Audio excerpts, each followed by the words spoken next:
and welcome to the Local Woman Podcast. I'm your host, Kim Kelly, and today I've got a very special guest with me and we're going to talk about all things health and wellness. This is Julie Ogle from Ultrasound Imaging NI. Hello, Julie. Hi, Kim. It's lovely to have you with us today. Now, Julie has set up her own private clinic. She's I was going to call you a radiographer.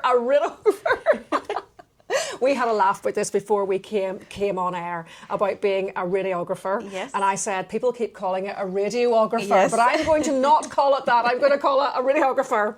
There we go. I got it right eventually. And she's worked a lifetime. You've worked across Ireland doing yes. this, scanning people for all sorts of bits and pieces. Yes. And then you turned your attention towards the home market back at home in Dungannon, where you've set up a private clinic so people can basically avoid those awful queues. There are some awful queues in the NHS at the minute. Tell us a bit about those. What kind of waiting times are we looking at for NHS scans? I think it depends. Obviously, there's different types of scans that you have as well. But for example, a routine gynecology scan at the minute would be about 3 years waiting list. 3 years. So and that's for things like if you have, say, cysts or endometriosis. Yeah. And, you know, girls, we know what it's like to have those things. That's a real worry. Yes, it is. Yes. And people are in a lot of pain, Well, yes. very anxious, a lot of health anxiety at the minute as well. So, yes, I think since COVID. Yes, very much so, yes. And especially in young women, actually. There's a lot of health anxiety in young women. I think so. I think as older women, and I class myself as one of those, we were sort of from the we just get on with it generation, yes. which isn't really a good thing either. No, it's not. So it's nice to see the young women are, you know, are interested in what's going on more in their proactive, bodies. yes. So tell us about all the services that you offer. So in our clinic, we offer ultrasound scans for both pregnancy. So it's pregnancy and bonding scans. Yes, which is lovely, isn't it? Yes, it's lovely. It really is lovely. And you can go through that journey with those people. Some of those people have been through difficulties, IVF and things like that, and you get to follow them right through to the end. And it's really lovely. So it is. But we also offer health scans as well. Yes. So we do. So the likes of abdomen and pelvis, yes. male, female. We also offer testicle scans, testis scanning. Now that's something the men do not want to talk about. But we're going to talk about it today because nothing is off limits. Yes. So that's for, I mean, obviously this is a woman's podcast. So that's if your husband, your son has experiencing pain down there and maybe doesn't want to go to his GP. You know, it is hard in Northern Ireland because we do tend to be from sort of small towns and communities. Everyone knows and there is that bit of embarrassment, that bit of, I mean, there shouldn't be. Yes. But there is. Yes. So they can come to you. Yes. Somebody they don't know. Somebody they don't know, but also someone who, you know, we do this day in, day out, and we can give you an answer there and then. We can't always say, yes, it's something, you know, we can say maybe it's something you don't need to worry about. Yes, yes. But we can also say, actually, do you know what, we will get this looked into further as well. So it is. So that's... So whenever you scan a person and maybe you discovered something, so say I came to you and I had like an ovarian cyst or something and you looked at it and you thought, that's a bit iffy. Yes. What do you do then? Ovarian cysts are very complicated, so there's a grading system for ovarian cysts, but so you can be completely normal. Yes. Because we all get a cyst every month with our period, so they can be completely normal. Do you? Yes. Right, okay. No one knows that. Even my own two sisters didn't know that. Well, I didn't know that. Yeah. And I have ovarian cysts, right, okay. Yeah. So they can be completely normal. You get those once every month with a cycle. Right. But then sometimes they do random things that they maybe shouldn't do. So they can bleed into themselves, and those are called hemorrhagic cysts. And then you have other dermoid cysts, which are made of all different types of things, like hair and teeth. And they don't disappear. They stay there, but they need followed. Do you like my face there when you said hair and teeth? What? I know, it is very strange. Hair, teeth, fat. There's random things inside a dermoid cyst. Okay. So there is. Okay. And would you know if you had one of those? Maybe not. Sometimes they can cause pain and bloating and things like that there, but you may not even know it. If it's small enough, it probably wouldn't give you any bother.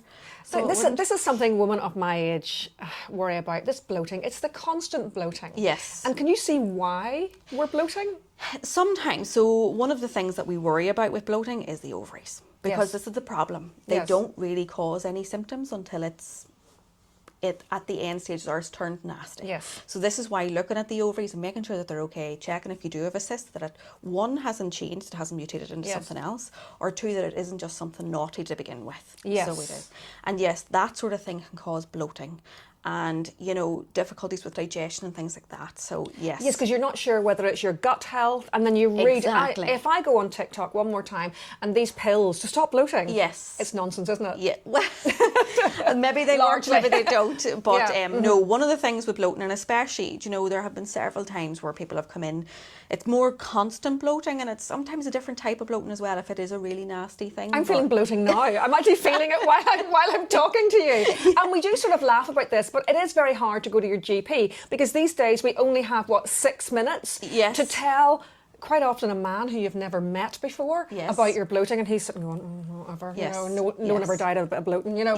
And but no, there can be consequences, and bloating can be a symptom of something else. All sorts of things. And they can be gynae. Like, for example, we had a lady in recently. She was a young lady, actually. She was maybe in her early 40s, and she had been to the GP several times with bloating, problems with bloating, and wasn't referred for an ultrasound scan. She actually came to us herself very randomly after her holiday, and it turned out that she had a huge fibroid, which was probably contributing to this ongoing bloating that she had. So then can you refer her on? So then what happened with that lady, because it wasn't anything really urgent, what happened was we wrote our report, our medical report, she takes that back to her GP, and her GP will refer her to gynae then. So and her GP is happy enough that private practitioners like you step in, because that saves him the bother of having to but also out you've taken a bit of the work off the NHS, which is very important. So now you're training as a radiographer. I said it right. Where did you train? So what is your background? So I trained first of all, I did a degree in biomedical science in Queen's. Wow. And I decided that maybe that wasn't for me, sort of lab work, maybe not for me. Right. So I decided I would go back and do radiography, and I did that through Jordanstown. Right. And then after I qualified there, I went off to Scotland for a year to work in a big hospital, a big rural hospital at the south of Scotland, and it was a great start. They were really lovely. And then I left there and I went to Dublin. Yes. So I did. So I went to James Connolly Hospital in Dublin, and I was there for a long time, and that's where I trained to be a sonographer, which is what I am now. Which is what you are. So it is. And that's obviously looking at the babies. The babies. Which is lovely. Yes. That must be a lovely part of your job. It is a really lovely part of the job, yeah. Babies are, and people are so happy. Now it can be, early pregnancies can be difficult as well, but it's mostly really lovely. So it is. And that's something that maybe older women watching this, like for instance, my mum didn't get a baby scan. Yes. There was no such thing. Exactly, and we have a lot of that. We have a lot of grandparents coming down, and the joy of families. I can't believe that enjoying this. Because you can really see a lot on these baby scans. You can see expressions. Exactly, expressions. Even just the movements, and I know you can feel the movements later on, but just to see those and see the fingers moving and the baby touching their face and things. My mum is 81, right? Whenever she sees these 3D scans, she goes, is that not very sort of nosy? It's a little bit intrusive for the baby. The baby doesn't know, does it? No, the baby doesn't know. That's what she says. Because she's a little bit older, she goes, she seems to think you're sort of breaching the baby's privacy. I suppose she has a point, but no, the babies don't mind. No, the babies don't know. The babies don't know that that's happening. And it is lovely for grandparents to come along. That's a real sharing sort of moment where you can bring someone along, and obviously you can do the sex scan. Yes, the gender scans and things like that as well. That and just a reassurance scan. Lovely. That's lovely. But then there is the whole other aspect of your work, which is the scanning for health issues. Yes. Do you, for instance, can you do bone scans? No, we don't do DEXA. No, we don't do DEXA. We only do ultrasound scans. So if I just feel, I'm not feeling great, I can just book in. I don't need to be. You don't need a GP referral. No, you don't need a GP referral. So you don't. Now, the only thing is, we only can see the solid organs in your belly. So the likes of your pancreas, your liver, kidney, spleen, uterus, ovaries, and all those solid things. We can see your aorta as well. Yes. But and your thyroid as well, which is actually a very popular one. Again, the waiting list for that is very, very long. So it is. So we have a lot of thyroids coming through, and any lumps and bumps in the skin. Oh, you could have a look at little if bumps. You have lumps and bumps under the skin surface, we can see what they are. So we can. And how quickly can I see you? Like if I'm at night time going, oh. It depends. So at the minute, just a very small waiting list. So within the next probably the next week or so. Oh my goodness, so because to even try and get an appointment, as you know, at your doctor's, and of course I'm not sitting here being critical of the NHS. They're doing their best under extremely difficult circumstances. But it is lovely to know that there are people like you who can provide this service. Because a lot of it is stress related, I'm sure. Oh yes, very much so. Yes. I mean, is it really nice for you to be able to say to somebody, "There's nothing wrong with you"? It is, yes. It is lovely to be able to say and give people that level of reassurance. But sometimes when people are experiencing symptoms and maybe I can't find the answer, it's not something that I can see. Yes. You know, it could be something else. So I can't see stomach and bowels and things like that. You can't see stomach and bowels? No, can't right, see stomach 'cause and they're bowels. not solid. Okay. Yes. Right. So even though everything that I can see looks normal, Yeah. you know, that's not where you stop. If Yeah. you're still experiencing symptoms that's not normal for you, then you go back to the GP and you have to go on to find what is causing Yes. these symptoms that you're having. Yeah. So on one hand, yes, it's really lovely to reassure people and be like, Yeah. no, that's fine. So say, for example, you come to me for what you suspect is gallbladder issues, but the gallbladder's fine. You know, you're having, you know, there's no stones, there's little diseases you can get in gallbladders or polyps as well. But I say, you know, actually everything there looks fine, so it's not that. Possibly it's the stomach and things like that. But you can write this in your report to the GP. So basically you can tell him, I've done this, Yes. so maybe you need to do this. I wouldn't say you need to do this. I would he'll say know. He'll know. So they will know we've had this done. Yeah. So we've jumped this queue. You've jumped it, and yes, and then you go to the next investigation. You haven't jumped it in so much as you've given somebody else the opportunity to go a little bit higher up that queue. That's it. So yes. you've just avoided a certain part, and it's reassuring too for people to know that were they in the NHS, you are the kind of person they would see anyway. Exactly. So yes. I think yes. there is this sort of thought too. Yes. Maybe this is somebody who's maybe not as well trained as the Yeah, NHS, but no, you are. You would have met me in the hospital. You were in the hospitals working. Yeah, we have other sonographers working alongside us at the minute as well. And they all work, you know, we have clinical leads that work with us, we have clinical specialists that work with us, you know, they all work in the hospital and then come out to us as well, so they do. So you would meet these people in the hospital. This is what they so that do is day very in, day reassuring out. to know too. So it's not sort Yes. of queue jumping, it's just kind of giving the NHS a bit of a hand, really, That's I guess. exactly it. And I guess this is going to be the way forward as time goes on. Yeah. These lists aren't getting any shorter. No, they certainly and aren't. there's no way they are going to get any shorter, really, unless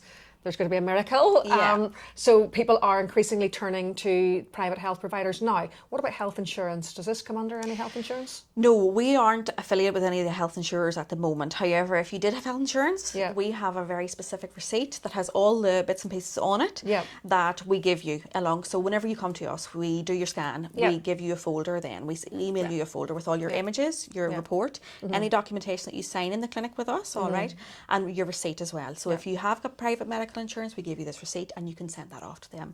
We have been told that the receipt is very good and is accepted. Brilliant. So, but we are not actually affiliated. You're not affiliated as yet, but there are. I think this is going to be great for some of our younger viewers who suffer from what we would have called back in the day gynae issues, you know, or ladies things. You know, I think that'll be great because I know endo is a massive thing these days. Massive. Is that something that you can scan for? Yes, endometriosis is one of those things. It's so difficult to get a diagnosis. So why is that? It's just, I suppose it hasn't had the, you know, people haven't been looking into it as much. It's hard to diagnose an ultrasound. Yes, there are things that are very obvious with it. So you can get endometriomas, which are very specific little cysts on the ovaries. You can have like endometrial plaques as well. Your uterus can look slightly different as well.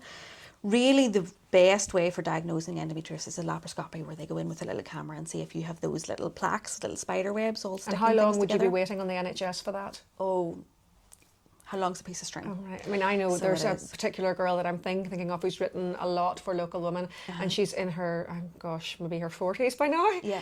And she's still going through this. Yeah. She's still going through this journey with endo, and it's horrendous. Yeah. It takes approximately 10 years to get a diagnosis. But the thing is, if you came for an ultrasound scan, we've seen an endometrioma, you know, that's a pretty big sign you have endometriosis. If your ovaries are, we call them kissing ovaries, so they've been pulled in tight to the back of the uterus and they're touching, you know, all those things. And then if you have all the symptoms, the agony of it. So it is. So there's all these things that we look at that would, you know, be like, yes, this is very much like endometriosis. Let's get you looked. Let's and go then you further. can write this letter off to the doctor and say, I've seen this. Now, what about menopausal women? Is there anything they should be looking out for?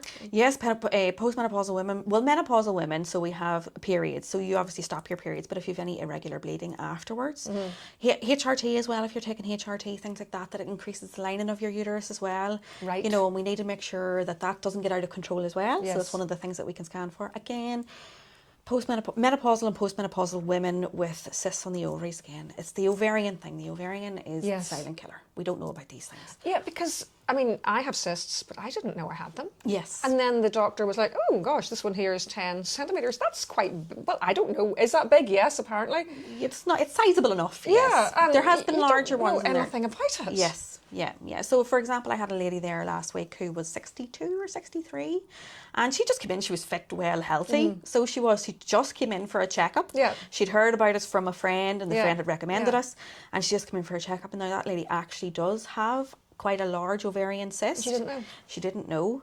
And so she has been urgently referred to gynae to have that looked Brilliant. at. Because I love to hear things like that. So, if you have any problems, I mean, if you just fancy a checkup, what the Americans would do, you know, the way they do this, like, I'm going for a checkup. We don't do that in the UK. It's not really our thing. Yeah. But you can offer that. Yes, we can offer for that. younger people, for younger women who are experiencing heavy periods and things like that. Yeah. For, gosh, you offer so much. Yes, there's so much. And obviously then the traditional baby scans that people absolutely love. Yes. It's what a wonderful service you are offering, and hopefully I'll be out to visit you very soon, actually. Yes. And we'll be able to That do would a be little, lovely. and we'll be able to do a little video. We'll do a little live, and we'll show you all the inside of my body.